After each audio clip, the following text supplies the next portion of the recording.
Hello students, welcome back to our YouTube channel. तो हमने last video में पढ़ा था कि हमारे पास इंडस्ट्री क्या होती है, कॉमर्स क्या होता है और ट्रेड क्या होता है। आज हम उनके बीच का डिफरेंस पढ़ने वाले हैं। तो डिफरेंस में हमारे पास क्या है, सबसे पहले तो बेसिस। उसमें हम लोग क्या पढ़ेंगे, इंडस्ट्री, कॉमर्स और ट्रेड के बीच में बेसिकली डिफरेंसेस क्या होते हैं। तो फर्स्ट हम पढ़ते हैं एक्टिविटी, मतलब कि जो ये तीनों चीजें हैं इसमें क्या क्या वर्क किया जाता है, मतलब कि इनका बेसिस ऑफ वर्क क्या है, किस बेस पे ये वर्क करते हैं। तो इसमें इंडस्ट्री में क्या होता है, production of things and services. Industry के अंदर जो भी चीजें बनाई जाती है, जिस चीज की भी हमने प्रोडक्शन करनी है, वो किसके अंडर आएगा, इंडस्ट्री के अंदर। मतलब मुझे कोई भी सर्विस प्रोवाइड करनी है या मुझे कोई भी थिंग्स को मैन्युफैक्चर करना है, प्रोडक्शन करनी है, वो सब किसके अंडर होगी, हमारे पास इंडस्ट्री के अंदर। और कॉमर्स के अंदर क्या होगी, डिस्ट्रीब्यूशन होगी। जो ये गुड्स बनाई जाएंगी उनको डिस्ट्रीब्यूट किया जाएगा अंडर कॉमर्स। कॉमर्स के अंदर हम लोग क्या करेंगे, distribution of goods and services. मतलब यहाँ पे जितनी भी गुड्स और सर्विसेज बनाई जाएंगी उनको क्या किया जाएगा, डिस्ट्रीब्यूट किया जाएगा विद द डिफरेंट ऑक्सिलरीज। उसके बाद आ जाता है ट्रेड। अब ट्रेड में क्या होगा, बाइंग एंड सेलिंग। सबसे पहले यहाँ पे क्या होता है, प्रोडक्शन होती है। उसके बाद उन गुड्स को डिस्ट्रीब्यूट किया जाता है। डिस्ट्रीब्यूट करना मतलब उसके बाद जब ट्रेड किया जाता है उसमें क्या होती है, बाइंग एंड सेलिंग की जाती है। मतलब चीजों को या तो खरीदा जाता है या फिर बेचा जाता है। उसके बाद हम बात करते हैं कैपिटल नीडेड। अब यहाँ पे कितनी कैपिटल की रिक्वायरमेंट होती है, कितनी हमें कैपिटल चाहिए होती है। तो यहाँ पे हमें लार्ज स्केल कैपिटल चाहिए, मतलब इसमें हमारे पास फिक्स्ड कैपिटल भी चाहिए हमें और वर्किंग कैपिटल भी चाहिए। दोनों कैपिटल्स प्रॉपर अमाउंट में रिक्वायर्ड होंगी, जो कि लार्ज स्केल पे, मतलब कि मोर अमाउंट, मतलब ज्यादा अमाउंट में हमें चाहिए होंगी। उसके बाद हम बात करते हैं कॉमर्स की। कॉमर्स में क्या होगा, मोर वर्किंग कैपिटल, मतलब इसमें वर्किंग कैपिटल ज्यादा होगी और फिक्स्ड कैपिटल क्या होगी, कम होगी। इसमें क्या थी, दोनों ही चाहिए थी और दोनों ही लार्ज स्केल पे, मतलब दोनों लेवल जो है वो मोर स्केल पे होगा। मतलब कि दोनों की दो जो कैपिटल्स हैं वो हमें ज्यादा अमाउंट में चाहिए होंगी, और यहाँ पे हमें वर्किंग कैपिटल ज्यादा चाहिए होगी और फिक्स कैपिटल कम चाहिए होगी। उसके बाद बात करते हैं ट्रेड की। अब ट्रेड में क्या होगा, लेस वर्किंग कैपिटल रिक्वायर्ड, मतलब कि यहाँ पे जो वर्किंग कैपिटल है वो हमें कम चाहिए होगी as compare as on the basis of their activities. मतलब जिस तरह की उसमें एक्टिविटीज होंगी, जिस तरह का उसका नेचर होगा, उसके बेसिस पे हमें वर्किंग कैपिटल चाहिए होगी। उसके बाद हम बात करते हैं स्कोप की। अब इसमें मतलब क्या क्या चीजें इंक्लूड होंगी, मतलब अगर मैं इंडस्ट्री का काम करती हूँ तो उसमें मुझे क्या क्या एरिया कवर करना होगा, ऐसे ही कॉमर्स में वैसे ही ट्रेड में। तो स्कोप में आता है सबसे पहले, इसमें जो इंडस्ट्री है उसमें क्या इंक्लूड होगा, primary, secondary and tertiary industries. मतलब कि हमने पहले पढ़ लिया है ये। इसमें हम लोग तीन इंडस्ट्रीज की बात करते हैं, प्राइमरी, सेकेंडरी और टर्शरी। प्राइमरी में क्या होता था, मतलब चीजों में से एक्सट्रैक्ट किया जाता था नेचुरल रिसोर्सेज में से रॉ मटेरियल्स को। और सेकेंडरी में क्या होता था, उसके बाद उनको फिनिश्ड गुड्स में कन्वर्ट किया जाता था। थर्ड में क्या होगा, उनको सर्विस प्रोवाइड की जाती थी। तो ये तीनों इंडस्ट्रीज किसके अंदर आएंगी, हमारी इंडस्ट्री के स्कोप में। उसके बाद हम बात करते हैं कॉमर्स की। अब कॉमर्स में क्या क्या आता है, trade and auxiliaries to trade. मतलब कि कॉमर्स कहाँ से पॉसिबल होगा, जिसमें ट्रेड किया जाएगा। जब ट्रेड किया जाएगा तभी हम क्या कर सकते हैं, ऑक्सिलरीज टू ट्रेड को भी डेवलप कर सकते हैं। तो यहाँ पे किस चीज का स्कोप होगा, trade and auxiliaries to trade. Third हम बात करते हैं ट्रेड की। अब ट्रेड में क्या स्कोप कवर किए जाएंगे, या तो हम लोग होम ट्रेड कर सकते हैं या फिर हम लोग फॉरेन ट्रेड कर सकते हैं। होम ट्रेड का मतलब क्या था, जो हम अपनी with in the national boundaries, मतलब कंट्री के अंदर अंदर कर सकते हैं। और फॉरेन ट्रेड क्या था, जो हम लोग आउटसाइड द कंट्री भी कर सकते हैं। तो इसके स्कोप ये हो गए।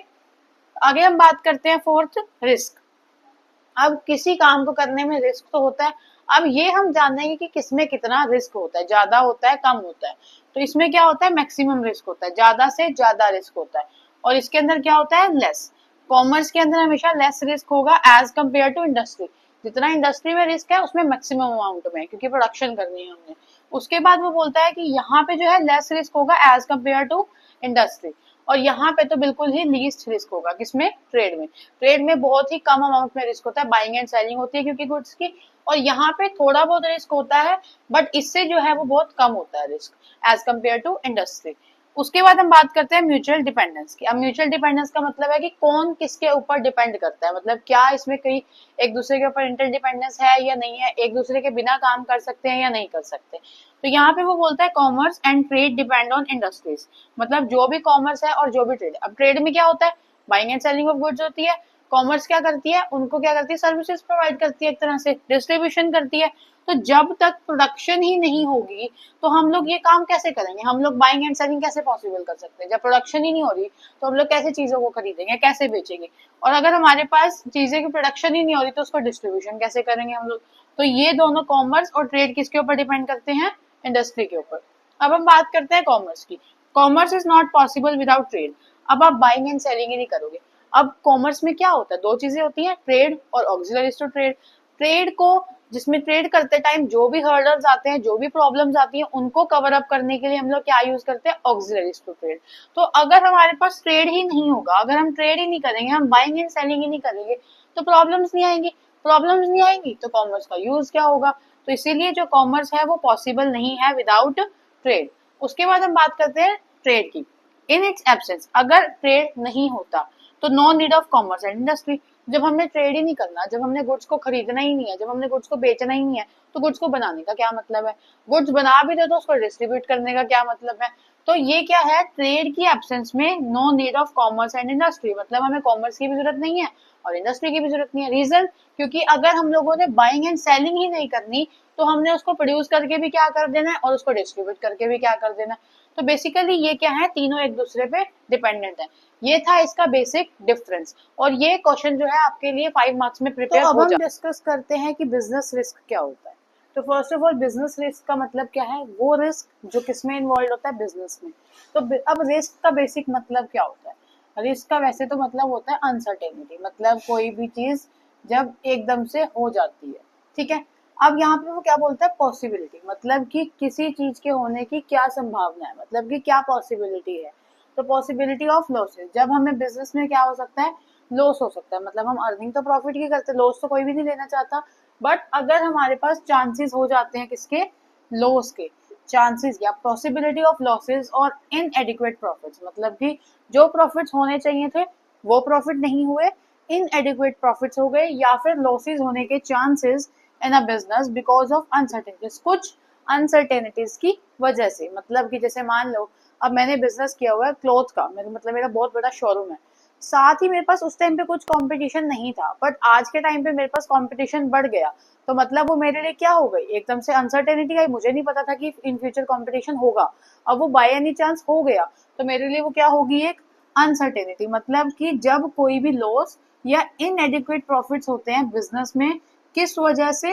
अनसर्टेनिटी की वजह से, that is called business risk. उसको क्या बोला जाता है? Business risk. बेसिकली इसमें मतलब होता है कि हमें कितना ज्यादा नुकसान हो सकता है इन फ्यूचर किसी भी अनसर्टेनिटी की वजह से, मतलब बेसिकली नुकसान या लॉस को हम क्या बोलते हैं? रिस्क बोलते हैं, ठीक है। अब हम बात करते हैं इसका नेचर कैसा होता है। तो नेचर ऑफ रिस्क में फर्स्ट आता है रिजल्ट ऑफ अनसर्टेनिटी, मतलब जो रिस्क है वो कैसे अराइज होगा? रिस्क कहाँ से अराइज होएगा? जब कोई अनसर्टेनिटी होगी। अनसर्टेनिटी का मतलब है कोई चीज मिस हैपनिंग बेसिकली हो जाना। तो अगर कोई भी हमारे बिजनेस में क्या हो जाती है? अनसर्टेनिटी हो जाती है, तो वो किस उसकी वजह से क्या होगा? अराइज, रिस्क अराइज होगा। तो रिस्क क्या है? It is a result of uncertainty. Next हम बात करते हैं, it is a essential part of business.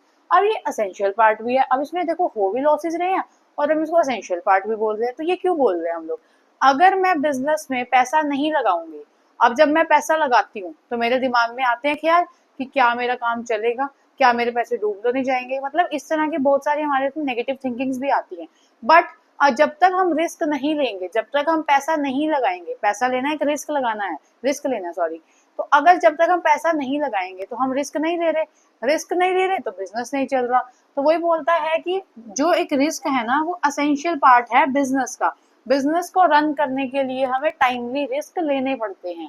काफी सारे रिस्क होते हैं, जैसे अब पैसा लगाना हो गया, या कोई बिजनेस को एक्सपैंड करना हो गया, या फिर कोई हमें ट्रेंड को चेंज करना आ गया, तो वो सब चीजें हमारी क्या है?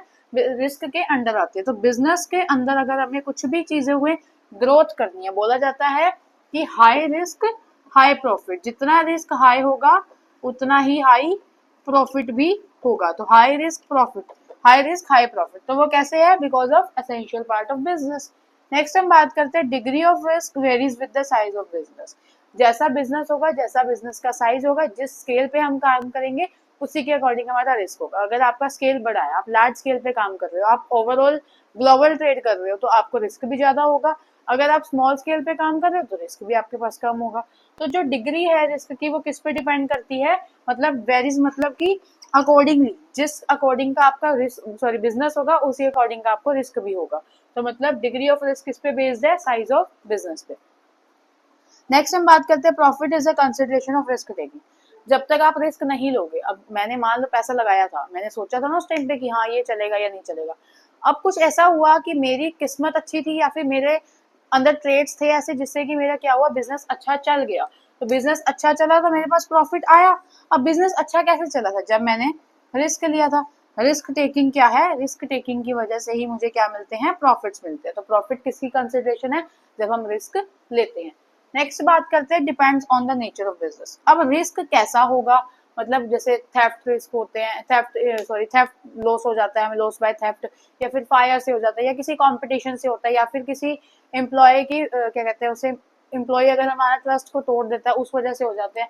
तो जिस तरह का हमारा बिजनेस होगा उसी के अकॉर्डिंग का हमारा क्या होगा, रिस्क भी होगा। अब जैसे मान लो अगर मैं छोटे से स्केल पे कोई काम कर रही हूँ और उसमें मेरे पास रिस्क है, तो वो क्या है, मेरा स्मॉल स्केल का रिस्क है, तो मतलब उसमें मेरा नेचर ऑफ बिजनेस क्या है, स्मॉल स्केल है, तो उस टाइम में मेरे पास रिस्क भी कम है। अगर मान लो अब मैं फैशन का काम कर रही हूँ, मैंने कोई क्लॉथ शोरूम खोला हुआ है, तो उसमें क्या है, टाइमली ट्रेंड जो है चेंज होता रहता है, तो मेरे पास रिस्क भी ज्यादा है। ऐसे अगर मान लो मैं कोई उसकी बात करती हूँ जनरल स्टोर की, जहाँ पे हमारी डेली यूज की थिंग्स मिलती है, उसमें ट्रेंड इतनी जल्दी चेंज नहीं होता, तो उसका नेचर ऑफ रिस्क कैसा है, डिपेंडिंग ऑन इट्स बिजनेस, मतलब कि जैसा मेरा बिजनेस होगा उसी अकॉर्डिंग मेरा रिस्क होगा, जिस फील्ड में मेरा बिजनेस है उसी फील्ड का मेरा रिस्क भी होगा। तो ये सब क्या है, types nature of risk. So now we will discuss about causes of business risk. Business में रिस्क होने के क्या क्या कारण हो सकते हैं, तो चार तरह से होते हैं। नेचुरल कॉजेज, वो कॉजेज जो नेचुरली अकर करते हैं जिसमें कोई भी ह्यूमन का रोल नहीं होता। सेकेंड आ जाता है ह्यूमन कॉजेज, मतलब वो रिस्क जो ह्यूमन की वजह से अराइज होते हैं। थर्ड होता है इकोनॉमिक कॉजेज, मतलब कि जो इकोनॉमी बेस्ड, मतलब इकोनॉमी बेस्ड जो एस्पेक्ट्स होते हैं उनकी वजह से जो भी रिस्क अराइज होता है, that is economic causes. Other causes में आ जाते हैं आपके पास नेचुरल कॉज, कोई नेचुरली थिंग अकर हो रही है जिसकी वजह से रिस्क हो रहा है। टेक्निकली, मैकेनिकली एंड मैनेजरली, ये हम अभी डिस्कस करते हैं। पहले हम बात करते हैं नेचुरल कॉजेज की। नेचुरल कॉजेज का मतलब क्या होता है, जो नेचुरली अकर होते हैं, मतलब कि जो नेचर की वजह से अकर होते हैं। जैसे मान लो कि आपके पास कोई अर्थक्वेक आ गया या कोई एडवर्स चेंज आ गया टेम्परेचर के अंदर, जिसकी वजह से हमारी जो भी हमने फील्ड लगाए हुए थे या जो भी हम जिस फील्ड में काम करते हैं वो अफेक्ट हो गई। तो जो चीजें क्या होती है, नेचुरली अकर होती हैं, जिसके बारे में जो इसमें ना ह्यूमन का कोई रोल नहीं होता, ह्यूमन का कोई भी 0% रोल है इसके अंदर। बस वो क्या कर सकता है, इन जो भी रिस्क है ना उनको वो थिंक अबाउट कर सकता है, उनके बारे में सोच सकता है कि ये पॉसिबिलिटी हो सकती है। तो इसमें ह्यूमन का क्या रोल रहेगा, सिर्फ इसको थिंकिंग के लिए, मतलब कि वो सिर्फ इसके बारे में थिंक अबाउट कर सकता है कि हाँ मतलब कि ये चीज हो सकती है, इसकी पॉसिबिलिटी को सोच सकता है। बट नेचुरल कॉजेज ह्यूमन की वजह से नहीं होते। अब ये कॉजेज में क्या क्या आ जाता है, सीजनल चेंजेस। मान लो कोई सीजन में चेंज आ गया, सीजन के चेंज आने की वजह से मतलब बहुत सारा डस्ट हो गया हमारे से एरिया, मान लो ऐसा कुछ है जहाँ पे डस्ट बहुत जल्दी हो जाती है, या फिर एरिया ऐसा है जहाँ पे स्टॉर्म बहुत जल्दी आता है, या एरिया ऐसा है जहाँ पे फ्लड बहुत जल्दी आता है सीजनल चेंजेस की वजह से, सीजन के चेंज होने की वजह से। तो वो रिस्क जो अराइज होते हैं किसकी वजह से, सीजन के चेंज होने की वजह से, जैसे फ्लड्स आ गए या कुछ भी प्रॉब्लम लगा लो वो हो गई, तो वो किस में आएंगे, सीजनल चेंज में, जिसकी वजह से क्या अराइज होगा, हमारे पास रिस्क अराइज होगा। नेक्स्ट वो बात करता है जियोलॉजिकल चेंजेस। जियोलॉजिकल चेंजेस का मतलब है जो अर्थ पे, मतलब धरती के ऊपर जो चेंजेस आते हैं, दैट इज जियोलॉजिकल चेंजेस। तो जियोलॉजिकल चेंजेस की वजह से जो भी रिस्क अराइज होता है, जैसे अब मैं बात करती हूँ अर्थक्वेक की, मान लो अब अर्थक्वेक आ जाता है, अर्थक्वेक के आने से मैं जिस बिल्डिंग में काम कर रही थी वो बिल्डिंग सारी ब्रोकआउट हो जाती है, मतलब सब टूट जाता है उसमें, या सामान बिखर जाता है। तो अब वो किस वजह से हुआ, अर्थक्वेक की वजह से। तो अर्थक्वेक एक क्या है, जियोलॉजिकल चेंजेस है, तो मतलब जिसकी वजह से रिस्क अराइज हुआ है। ऐसे ही अगला आ जाता है अदर नेचुरल कैलामिटीज, मतलब और भी कोई नेचुरल कैलामिटीज हो सकती हैं, इसमें आप कुछ भी लगा लो। जैसे मान लो अब हमने लास्ट में भी पढ़ा था कुछ टाइम पहले क्या हुआ था, अब क्या कहते हैं उसे, जब 2024 में ही बहुत सारी बाढ़ आ गई थी, हर जगह पे फ्लड्स आ गए थे, जिसकी वजह से लोगों की दुकानों में भी पानी भर गया था, बहुत सी ऐसी चीजें हुई थी जिसकी वजह से काम भी रुक गया था। तो ऐसे ही नेचुरल कैलामिटीज जो होती हैं जिसकी वजह से हमारे बिजनेस में कोई ना कोई लॉस हो जाता है, उसमें क्या आ जाता है, ये सारे रिस्क हो जाते हैं उसकी वजह से। अब हम बात करते हैं आगे ह्यूमन कॉजेज की। ह्यूमन कॉजेज में सबसे पहला आ जाता है, पहले तो ह्यूमन कॉजेज का मतलब क्या है, वो रिस्क जो किसकी वजह से अराइज होता है, ह्यूमन की वजह से। अब इसमें आ जाता है फर्स्ट डिसऑनेस्टी बाय एम्प्लॉयज। अब मान लो मैं किसी, मेरे पास, अब मैं अकेले तो कुछ भी काम नहीं कर सकती, मुझे अपने बिजनेस को रन करने के लिए एम्प्लॉयज को रखना पड़ेगा, एम्प्लॉयज को रखूंगी। अगर मान लो मेरे जो एम्प्लॉयज है वो ऑनेस्ट नहीं है, वो मान लो उसमें से, मेरे बिजनेस में से पैसे चोरी कर लेते हैं, सामान चोरी कर लेते हैं, तो वो क्या है, उनकी डिसऑनेस्टी है, तो वो भी एक तरह से मेरे लिए रिस्क है कि अगर बाय चांस मेरे पैसे चोरी हो जाते हैं तो वो किसका रिस्क हो गया, थेफ्ट का। तो risk of theft, loss by theft हो जाएगा, तो वो क्या है, डिसऑनेस्टी बाय एम्प्लॉयज। ऐसे मान लो मेरे कस्टमर है, अब वो मेरे पास सामान देखने आते हैं, हम इसके बारे में न्यूज में सुनते हैं बहुत सारी। अब मान लो मैं कस्टमर को सामान दिखा रही हूँ, अब मैंने कस्टमर को सामान दिखाया, मैं और सामान लेने के लिए दूसरी साइड में चलेगी, तो इतने में कस्टमर ने मेरा सामान इधर से उधर कर लिया, स्टील कर लिया, तो वो भी क्या है, एक तरह का मेरे पास रिस्क है, डिसऑनेस्टी बाय कस्टमर। उसके बाद वर्किंग केयरलेसली, अब हम काम करवा रहे हैं अपने एम्प्लॉय से या हम खुद भी कर रहे हैं, अगर बिजनेस का जो भी ओनर है या जो भी है वो काम कर रहा है, और अगर वो वर्किंग केयरलेसली मतलब कि वो ध्यान से काम को नहीं कर रहा है, ऐसी लापरवाही से काम को करी जा रहा है, तो उससे क्या होगा, मेरा जो काम है वो हो तो जरूर जाएगा, बट जितने एफिशिएंट मैनर में होना चाहिए था नहीं होगा, एफिशिएंट मैनर में नहीं होगा तो उसकी कॉस्ट भी ज्यादा पड़ेगी। तो इस तरह से अगर हम लोग केयरलेसली वर्क करेंगे तो वो भी एक टाइप ऑफ रिस्क है हमारे पास, जो किससे कोज हो रहा है, ह्यूमन से। उसके बाद स्ट्राइक एंड लॉकआउट, अगर मान लो मैं बिजनेस कर रही हूँ और बिजनेस करते टाइम क्या हो जाता है, अब मैंने जो सर्विसेज प्रोवाइड करी अपनी लेबर को या जो भी इम्प्लॉयज को, वो उससे डिससेटिस्फाई हो जाते हैं, उनको मतलब ऐसे लगता है कि ये तो हमारे वर्थ इट ही नहीं है, तो उसके लिए वो क्या करेंगे, स्ट्राइक्स कर सकते हैं, लॉकआउट कर सकते हैं, मतलब वो हड़ताल कर सकते हैं, जिसकी वजह से मेरे बिजनेस पे भी रिस्क आएगा, बिजनेस के इमेज भी अफेक्ट होगी। तो ये सब चीजें क्या करती हैं, अफेक्ट करती हैं किसको, बिजनेस को। उसके बाद हम बात करते हैं इकोनॉमिक कॉजेज। इकोनॉमिक कॉजेज का मतलब जो इकोनॉमी की वजह से चेंजेस आते हैं, इकोनॉमी बेस्ड एस्पेक्ट्स की वजह से। अब इसमें क्या आ जाता है, सबसे पहले चेंज इन फैशन। अब मैं क्या करती हूँ, मैं बिजनेस जो है अपना मार्केट में रन कर रही हूँ, एक इकोनॉमी के अंदर रन कर रही हूँ, तो वहां पे क्या टाइमली फैशन चेंज होगा, आज किसी और चीज का ट्रेंड है, कल किसी और चीज का ट्रेंड आ जाएगा। तो चेंज इन फैशन की वजह से मेरे पास, अब मान लो जिस चीज का आज फैशन चल रहा है, मैंने उसका स्टॉक बहुत अच्छे से ले लिया, बहुत अच्छी अमाउंट में मैंने खरीद लिया।